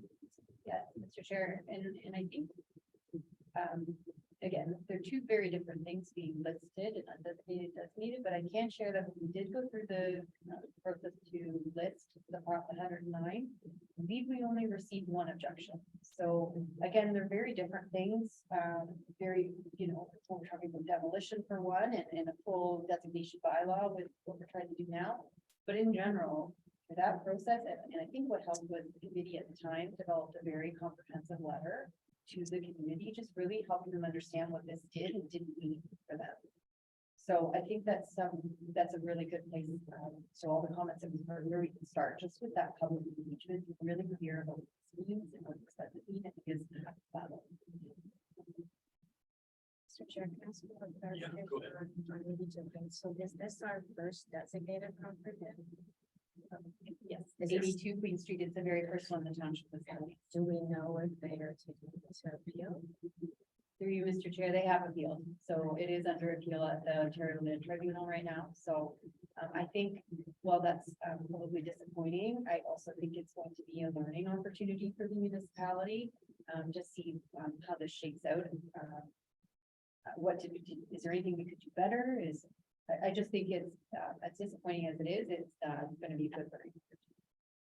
This one did go through the media. I can see some comments, kind of both directions of what they're doing.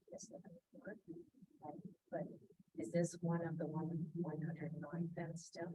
Okay. So there's 108 listed and one is designated now? Not designated yet, but Oh, okay, so yes. this hasn't passed yet. Okay. May I say something for the 18? 18 that were on that document that you just reviewed. I noticed that maybe half of them, I personally agree that they don't seem to be under risk. If we look at the Calfast house, are there more houses that maybe should be on the list because they are at risk of being abused, is what some of the comments were on social media, that people are leaving them windows open so that they are damaged to the point that they cannot be repaired and say demolition request will be approved. Are there perhaps others, like 20 houses out of 110? Perhaps other, I did notice that there was some more written document. Page 26 of the agenda is from the Heritage, Community Heritage Ontario.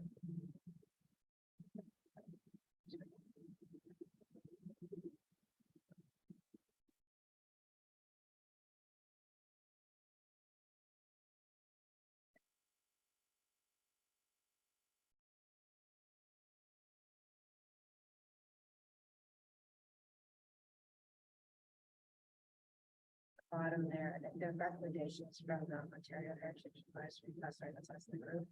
It says designating properties where there is no threat of loss is counterproductive of aiming to an excessive number of appeals to the land tribunal. And it says most municipalities have designated properties only if there is a threat of loss or demolition of the property as part of development application. I just thought that might be an approach that would actually eliminate almost half, because it's like the Knox Presbyterian Church, the Ellis Chapel, those already have, and then I could add on community centers on there as well, so single houses. Those already have groups that are protecting them.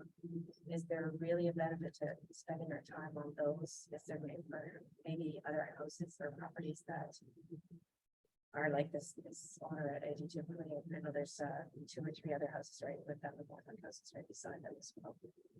That maybe we should rush to get those ones designated, yes, but then the churches and schoolhouses already have groups that are protecting them. So say what you're saying is 2025, these have to be in by 2030 is when they can't be put back on the list. But I'm thinking these houses might survive in those 7 years, whereas there might be other ones that won't.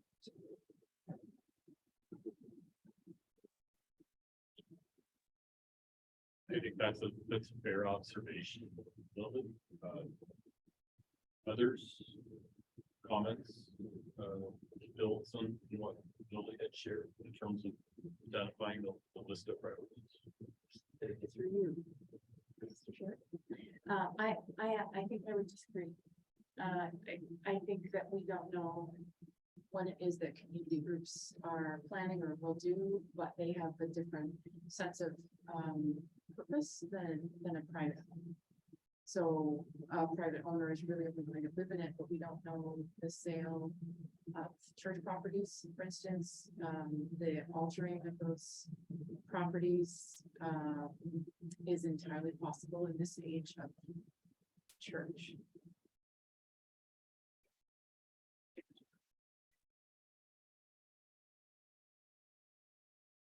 I just think they may look safe, but I don't know that they're any safer than houses. Maybe a question for staff on this one.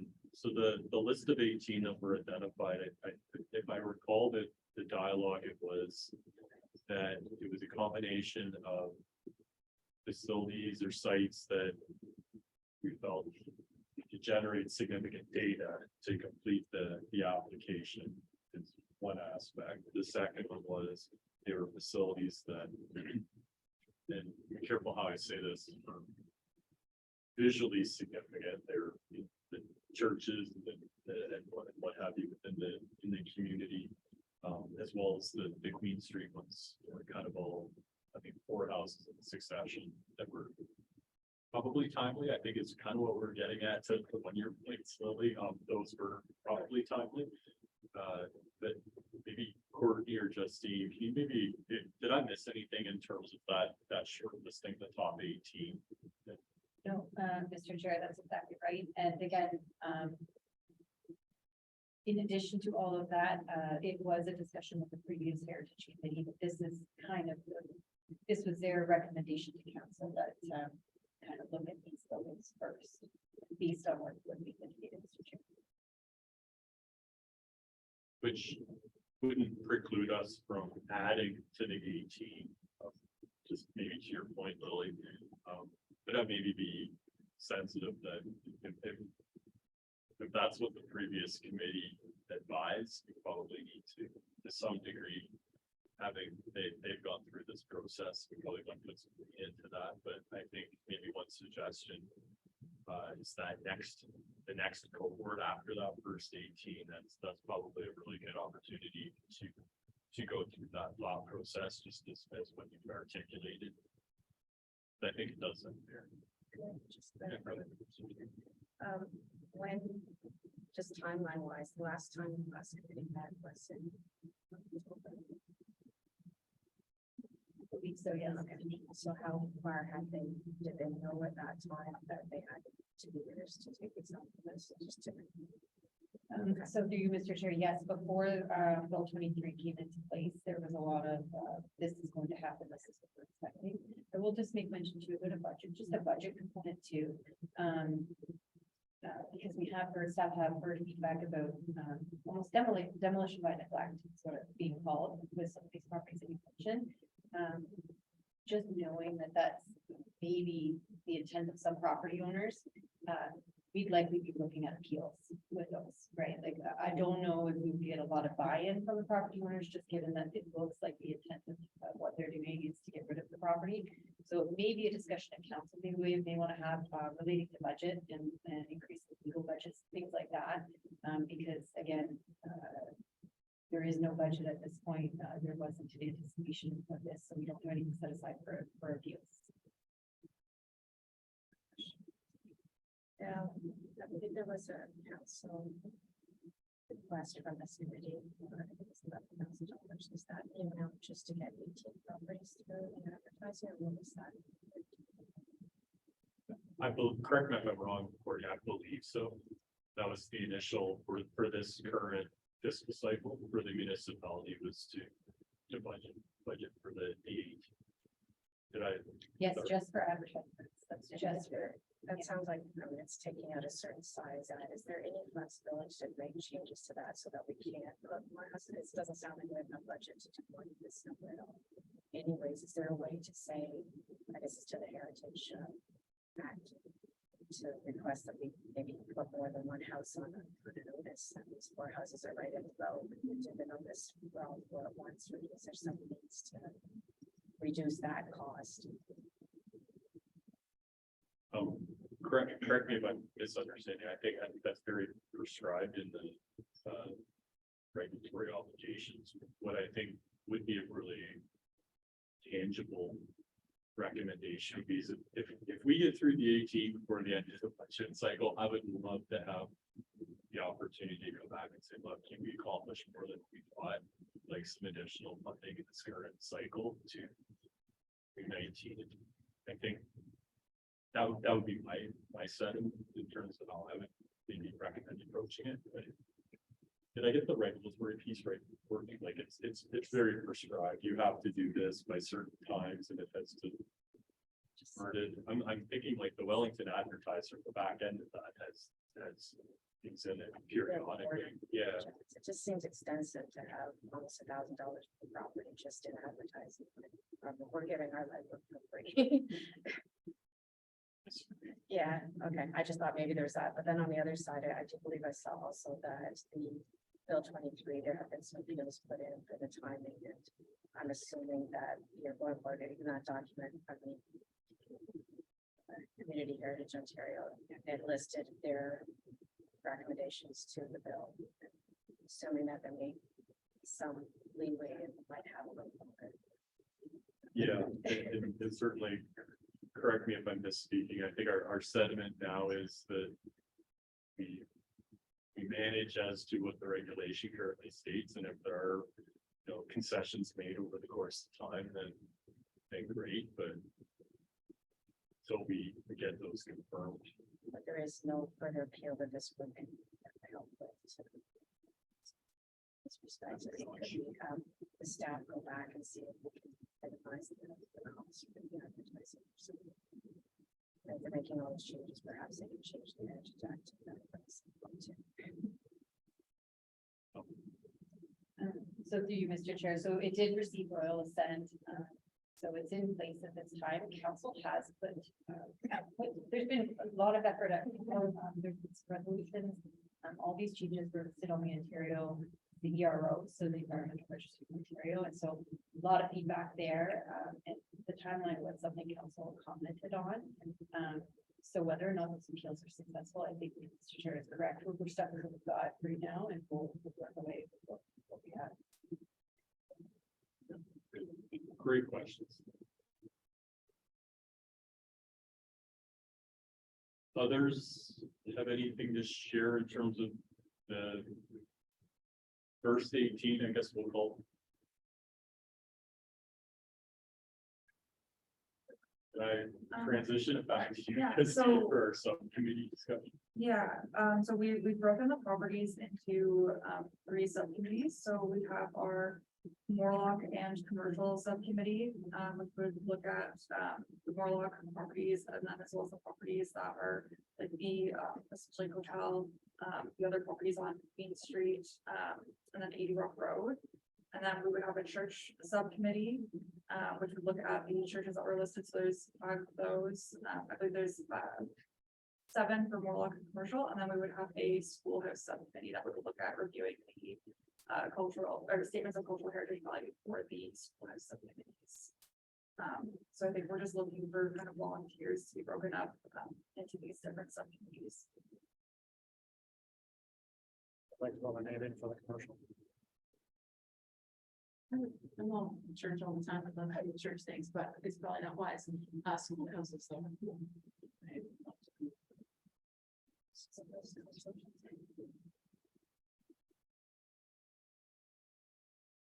Others have a preference? William School, so Chris? Anything in Watson Road, I got a particular interest on that, so Okay. I notice there's a bunch of Watson Road. And I'll look into that. I think one's probably the school. So I feel-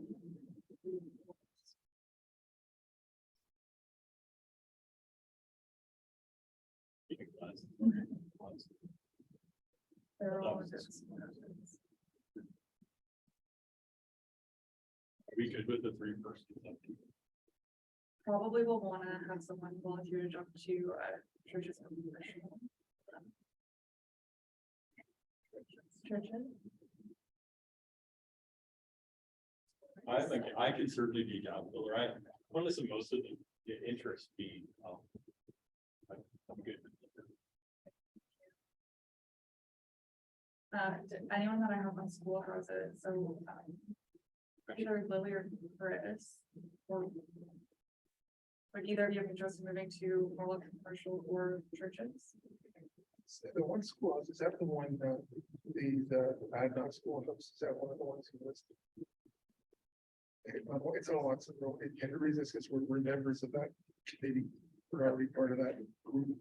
Why don't we move you to, sure. And I'll do commercial, which one of this week's.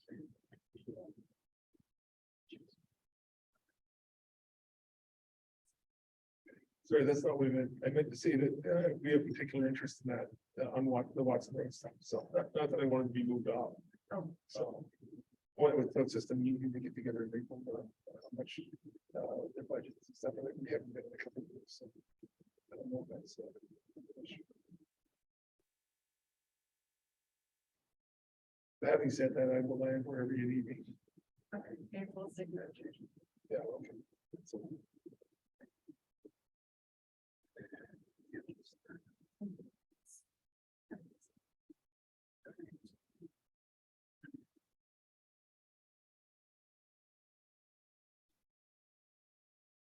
I was just gonna say,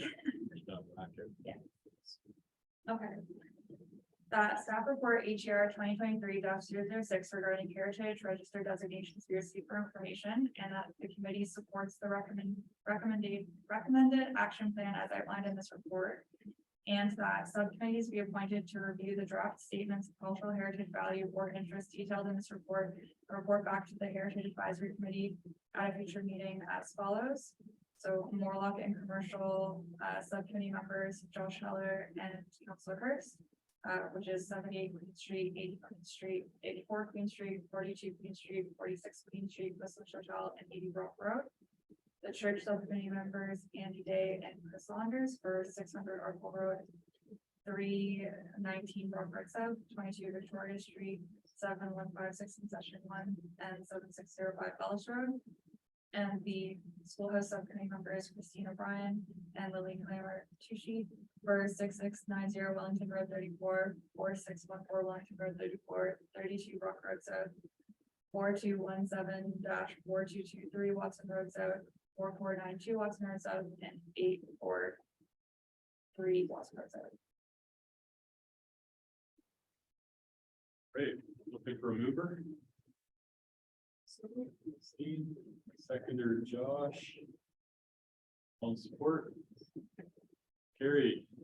All right.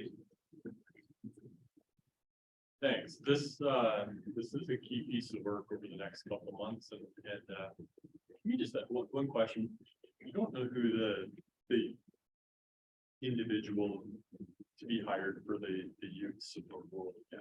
Do we have any timeline on that? Hired, or has that been finalized? Sorry, For communication. Yeah. Oh, we do. So we've actually just worked through recruitment, so we anticipate the next few weeks. So certainly I think for our next. Sooner than later, I guess is what I. Okay, good. All right, so then in terms of the agenda, we're gonna jump back to item number 7. Just for the matter for the minutes. We will make those accepted. Sure. Just want to do those after. Yeah, we'll do that one. Okay. So we'll pull, just because Chris had a question on the October 3rd meeting minutes, we're gonna pull that out and have a separate discussion on that one. So the first piece is items 7.2, 7.3, and 7.4. So Justine, can you walk us through that?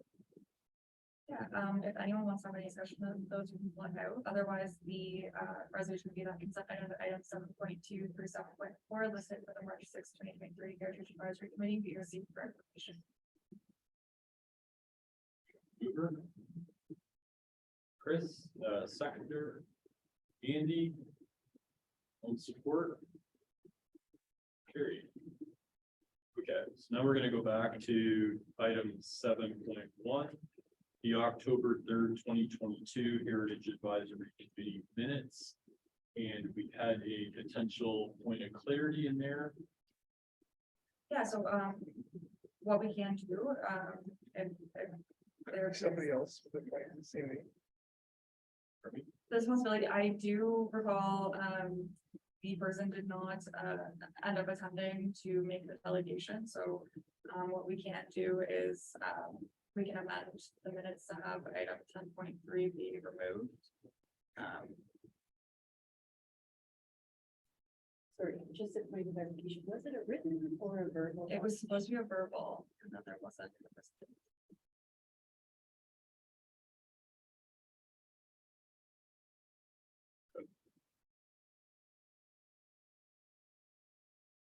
And I don't like, we don't have a delegation form submitted. I believe there was an email. I've got an email address. I can try and find out what happened.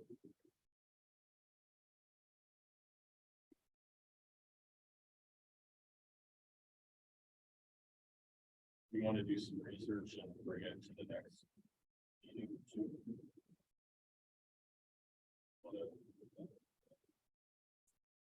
Potential event. I want to make sure we get it right.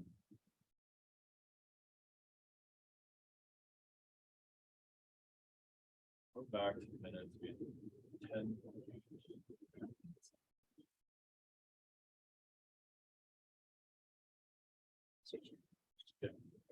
Written delegations, are they not usually attached to the minutes? No, so they would have been included in the agenda package, so the minutes are just the direction. So the delegations are included in the package. So the delegation beginning of the third. With the Costco press to get the written delegation. It's posted on our website. Oh, it is, okay, it's just not enough. Okay. So Sorry, so make sure we got this clear. So item 10.3 delegation by Chris Saunders regarding application to demolish property listed on Heritage Register. 82 Queen Street. Shows here Chris was not present at the meeting. There was a request for delegation that was not made. yes, But the request was made. yes.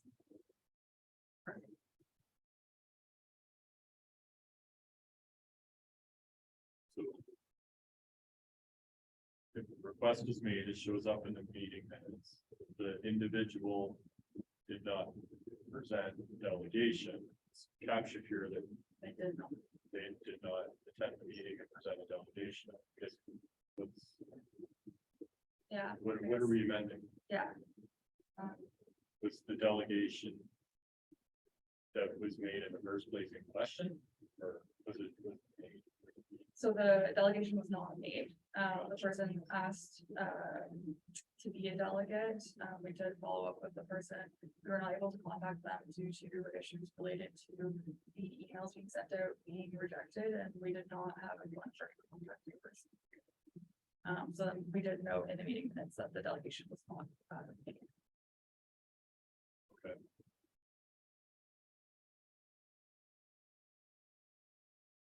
So I guess we can defer the approval of the minutes to the next meeting. To look into this further required.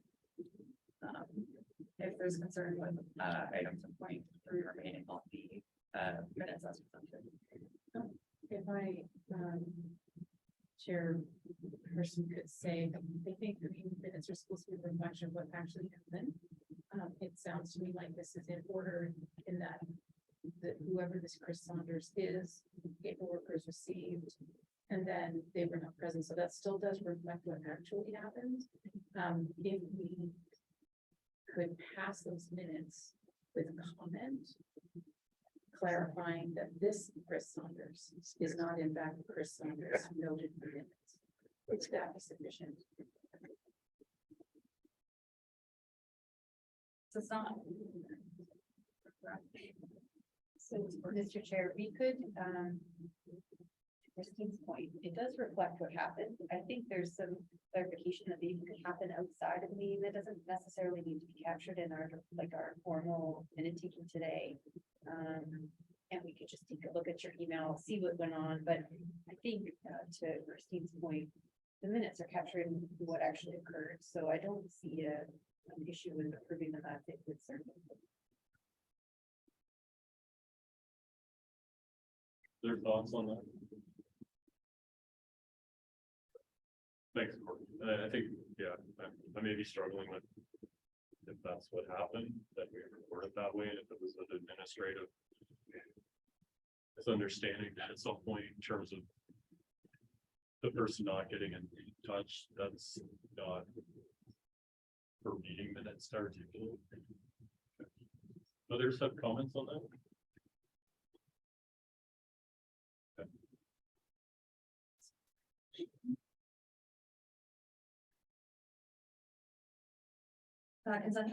Consent agenda item 7.1 listed for the March 6, 2023 Director's Advisory meeting here received for information.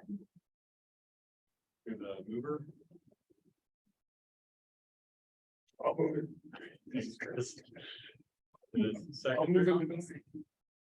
all right, thanks, guys. All in support? Carried. Okay, jumping back to item number 9, just correspondence, There is none per se. no correspondence.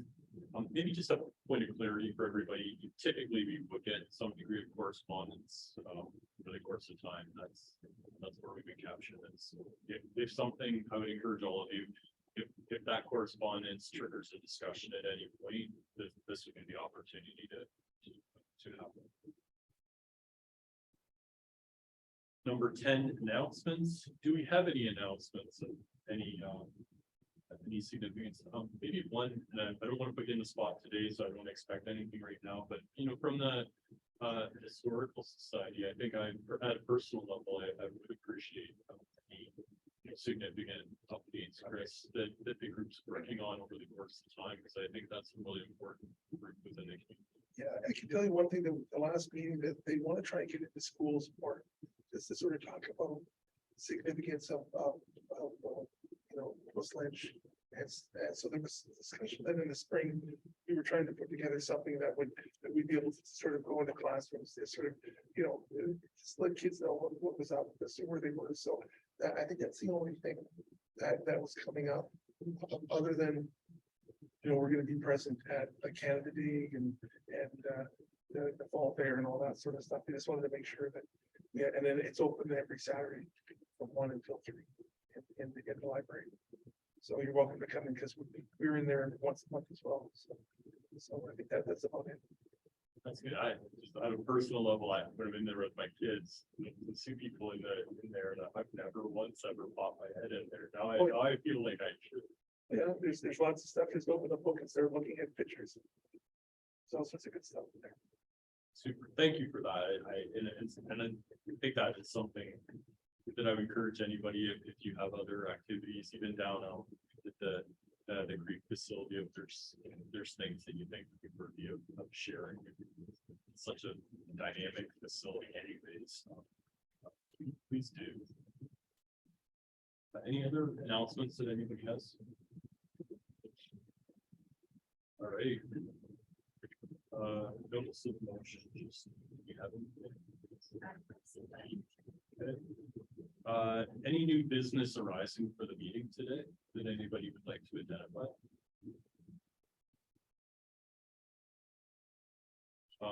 Yeah, go ahead. Question, what happens after this? Start working, do we have deadlines? So we can send a follow-up email regarding the subcommittees that were appointed today. And then there will also be that follow-up email from the report that we presented earlier around the goals and objectives. And then the keep speaking work plan. And so I think for the near term, it's the subcommittees we established is coordinating with those individuals, identifying those particular properties, and staff will walk us through the list of things that as a committee we'll look to get done in the short term. But I don't think I had any new business. I was brought up during the meeting today, so I think we're good there. Anything else before we look for an adjournment? Anything from staff that we missed or need to touch on? So, just from my own standpoint, again, this is our first meeting, so I want to thank all of you personally for volunteering to be on this committee. I sincerely hope it's a positive, rewarding experience for all of you, and you certainly have my commitment to put my time and effort to do what I can to achieve that. So thank you, and a thank you to our staff. We'll have not that you aren't doing a great job, but we'll have a new base to support this committee in near terms when that happens. So I'm sure Courtney or Justine will pass that individual's name and contact info along, and at our next meeting, which I think we've scheduled the dates out already, it's on the invites out. We'll have a new introduction today. So with that, can I get a motion to adjourn the meeting? Chris, all right. A seconder. Josh. Anybody want to stick around any longer? Do we keep these? Oh, I think you guys bring them each. They'll be placed there for you, Chris. And motion to adjourn is supported. Good. All right. Thanks, folks. There we go.